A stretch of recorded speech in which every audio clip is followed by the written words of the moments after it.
অভিনন্দন প্রিয় দল আর্জেন্টিনাকে, অভিনন্দন আর্জেন্টিনা দলের প্রত্যেকটা প্লেয়ারকে। আর্জেন্টিনা কিন্তু গ্রুপ এ থেকে 3টি দলকে হারিয়ে গ্রুপ চ্যাম্পিয়ন হয়েছে। 3টি দলকে হারিয়ে তারা পয়েন্ট টেবিলের শীর্ষে রয়েছে। তো আমরা দেখে নেব এক নজরে গ্রুপ এ থেকে যে 4টি দল ছিল, 4টি দল অংশগ্রহণ করেছিল, আর্জেন্টিনা, কানাডা, চিলি এবং পেরু। তো 4টি দলের মধ্যে কিন্তু 2টি দল যাবে এবং সে 2টি দল অলরেডি কনফার্ম করে ফেলেছে। আর্জেন্টিনা 3টি ম্যাচ খেলে 3টিতেই জয়লাভ করে 9 পয়েন্ট নিয়ে পয়েন্ট টেবিলের শীর্ষে থেকে তারা কিন্তু সবার আগে কনফার্ম করেছে কোয়ার্টার ফাইনালের জন্য। সুপার 8-এ মানে 16 দলের খেলা হচ্ছে, মোট 8টি দল যাবে দ্বিতীয় রাউন্ডে। সেই 8 দলের মধ্যে কিন্তু গ্রুপ এ থেকে 2টি দল যাবে, আর্জেন্টিনা এবং কানাডা। এবং চিলি এবং পেরু তারা কিন্তু একটি ম্যাচেও জয়লাভ করতে পারেনি। তারা কিন্তু 2024 এবারকার কোপা আমেরিকা থেকে তাদের বিদায় ঘণ্টা বেজে গেল। তো আমরা দেখে নেব একবার গ্রুপ বি থেকে যে 2টি দল যাবে, ভেনেজুয়েলা, তারা কিন্তু 3টি ম্যাচে 3টিতেই জয়লাভ করে 9 পয়েন্ট নিয়ে পয়েন্ট টেবিলের শীর্ষে রয়েছে গ্রুপ বি থেকে।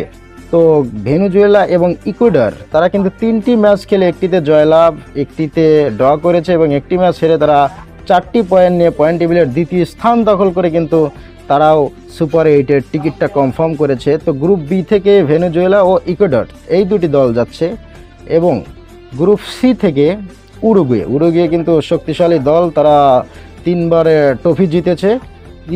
উরুগুয়ে কিন্তু 3টি ম্যাচ খেলে 3টিতে জয়লাভ করে 9 পয়েন্ট নিয়ে পয়েন্ট টেবিলের শীর্ষে থেকে গ্রুপ সি থেকে তারা সর্বপ্রথমেই কনফার্ম করেছে। এবং কানাডা 3টি ম্যাচ খেলে 2টিতে জয়লাভ করে 1টি ম্যাচ তারা হেরে 6 পয়েন্ট নিয়ে দ্বিতীয় স্থান দখল করে। এই 2টি দল কিন্তু গ্রুপ সি থেকে তারা কনফার্ম করেছে। এবং গ্রুপ ডি থেকে কলম্বিয়া এবং ব্রাজিল, কলম্বিয়া কিন্তু 3টি ম্যাচ খেলে 2টিতে জয়লাভ করেছে, 1টি ম্যাচ ড্র করে 7 পয়েন্ট নিয়ে তারা পয়েন্ট টেবিলের শীর্ষে থেকে কিন্তু গ্রুপ ডি থেকে তারা চলে গেছে। এবং 2 নম্বর স্থানটি দখল করেছে ব্রাজিল, 3টি ম্যাচ খেলে 1টিতে জয়, 2টিতে ড্র, তারা সর্বমোট 5 পয়েন্ট নিয়ে গ্রুপ ডি থেকে কলম্বিয়া এবং ব্রাজিল যাওয়ার চান্স পেয়েছে। তো সর্বমোট 8টি দল খেলবে গ্রুপ 8-এ।